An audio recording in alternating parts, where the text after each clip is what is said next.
Good afternoon, everyone. We're going to continue with our media availabilities here at Auto Club Speedway. We are now joined by our most recent Monster Energy NASCAR Cup Series winner with Ryan Newman, who won last week at Phoenix. Ryan, I'm sure it's been an exciting week for you. Just talk a little bit about your week and looking into Auto Club this weekend.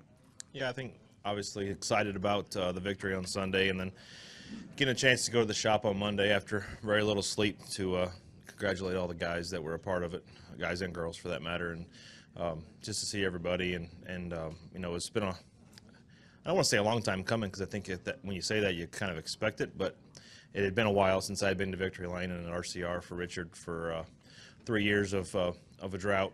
So it was something that we were fighting very hard for and was very rewarding, and that's probably the better way of saying it. So just got to do some things around the farm and hang out with the kids and do some things like that as a normal person, I guess you could say. But outside of that, just being at the shop on Monday was a lot of fun.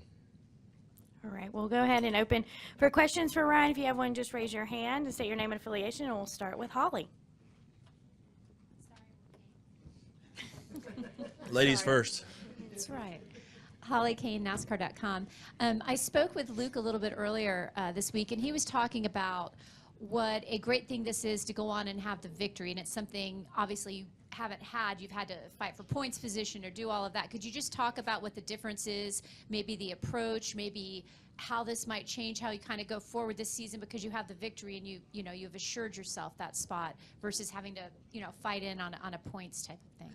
Yeah, I think the point system and the point structure reminds me of back in the Winston Cup days, where it was you race as hard as you can in every race, and the cumulative effort, whether you win or not, you're still expected to be a winner at some point to be a champion. It usually just works out that way.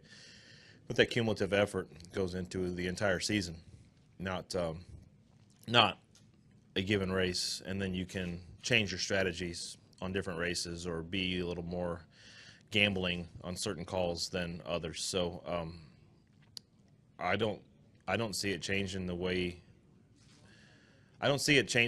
you would have expected it to have changed the last 3 years, is probably the best way to say it. I think it's really all about going out and figuring out how to do it again and again and again, and eventually building up that bye, so to speak, in each round of one race compared to somebody who maybe isn't as victorious as another team. That's, I think, the ultimate goal, to have your best shot at a one-race championship in Homestead. All right, Wolfgang, go ahead. Ryan, last week at Phoenix after the race, you seems to be pretty exhausted under these extreme heat conditions. How you personally prepare for this kind of races under this extreme heat? You talking about in Phoenix or here this weekend? No, just anytime. It surprised me in Phoenix how hot I got inside the race car. I knew it was going to be hot, and my rental car said 97 degrees on the way to the airport, so it was probably hotter than I expected it to be, both in ambient conditions as well as what it was inside the race car. So really the worst I've ever been burned inside of a car. I got a burn on my pinky toe, which doesn't sound like it's that much. It's just kind of awkward, and my left heel has about a golf ball on the back of it. That hurts quite a bit, and then the right hamstring, or ham, basically, whatever you want to call it, the backside where my seat was, it's got a little family of blisters that live on it now, and it's just been kind of painful, but it's all right. I mean, it's not. I'm not trying to get sympathy. I'm just saying that I was really hot in a race car, and to give you an idea of why I was as exhausted as I was, when your skin blisters up because of you're cooked. I never felt like I was dehydrated, and I never cramped up. Never had any problems like that. I just literally felt like I was in an oven and I needed to get out. All right. K Presto Cars and Competition. Ryan, what's the difference, if any, between the handling of the cars this season and last season? I think, it seems like every year we've taken some downforce off, and it gets better and better. And I guess the balance of that, or maybe the adjustment to that, is the teams get better and better. So we get a percentage of that back each and every year, just refining what we do with the race car from an engineering standpoint. So I think we're getting back to where we need to be with a proportion of horsepower and downforce and drag and braking and acceleration for that matter, and getting to a point where the cars are more fun to drive because they're on top of the racetrack a little bit more. I think we'll see that even more so this weekend. This racetrack always seems to provide good 3 and sometimes 4 or 5 wide racing, but I think just seeing cars slide around will be a lot more fun this week than usual. So is the change in the cars affecting the performance of the tires more?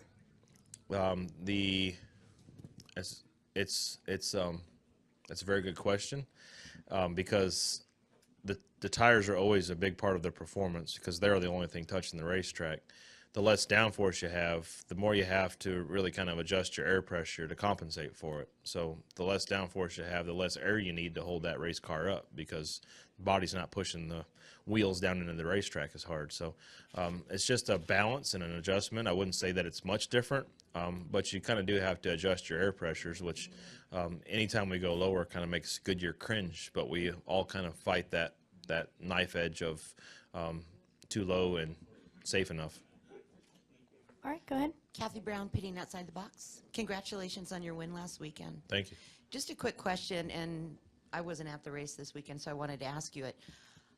Categorically, when you don't come in for tires and you're sitting duck on the restart, and you weren't, do you attribute your past racing experience before you came into, you know, the Cup Series to help get you through on that restart and propel you to that win? It all depends on the racetrack to declare the sitting duck. At a place like Fontana here, absolutely. I think you would be a sitting duck if you did the proportional laps and the way the tires fall off here. You would never want to stay out here ever. Under no circumstances. You would be 20th by the time you got to the overtime line. But at Phoenix, the tires were a little bit more durable, held on better.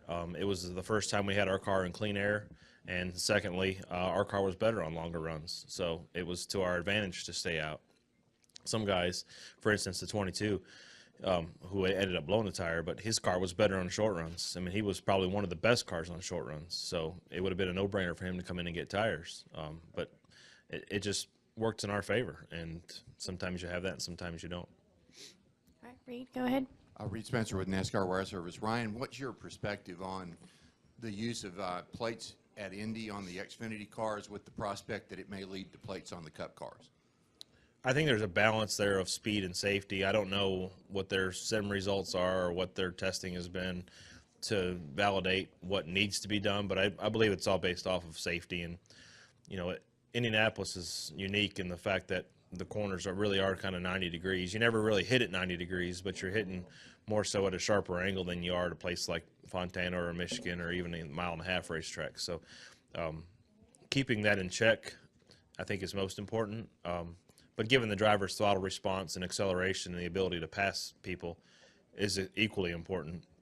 And we've seen some racing that gets pretty spread out at Indianapolis that I don't know if a restrictor plate would make that the same or worse or even better for that matter. So, but to me, I think the restrictor plate, or at least the term restrictor plate, usually is more about safety and top speeds than it is anything else. Ryan Rents Brown, Race Chaser Online. Going back last week after the win, what did that do to your confidence, especially being so close as so many times as you were to winning a race? What does that do now going forward for the rest of the season and onwards? Well, I mean, confidence is kind of key in our sport, and I've always said confidence overpowers ability. If you don't have the confidence, then it doesn't matter your ability. And I think that it definitely is big. I guess there's probably a few people that would argue that I don't need any more confidence, but there is a time after 127 races where confidence, at least in getting to victory lane, is very important and makes a big difference on your ability to win a championship. So ultimately, that's our long-term goal, and you know, hopefully it was at the same time the first of a few that will lead to a championship in Homestead. All right, we'll take our final question from Bob. Go ahead. Bob Packers, ESPN, had a couple. The first was, how does it feel just to know you're most likely in the playoffs compared to the past few years where you've had to point your way in? Yeah, that's the biggest relief, I would say. Aside from getting the victory after 127 races, was being locked into a less stressful Richmond. It seems like we always, no matter what, have been on the bubble, either on the good side or the bad side for the last 6 or 7 years and trying to fight our way in Richmond. So not being that guy will be fun, but at the same time, we're still there to win the race, and we've been close several times. And with NASCAR taking no action after Kyle Busch a couple weeks ago, after Austin Dillon last week, do you feel like, has it opened up things for drivers? Do you know kind of what you can and can't do, or do you never want to put it in NASCAR's hands? I don't think anybody wants to put making that judgment call in NASCAR's hands, but unfortunately with our sport, you have, frustrations and therefore temptations, and you have to do what's best, and what's best is not always the same in everybody's eyes, because being aggressive and whether it's with your race car or your right hands doesn't always lead to the answer, but it sometimes gets your point across, and sometimes that's what's needed. So I don't know that it gives us an answer of what we can or can't do, but I think at some point we'll eventually find a limit of what you, so to speak, can get away with. I believe that's all the questions. Ryan, thank you for coming in today, and best of luck this weekend. Thank you.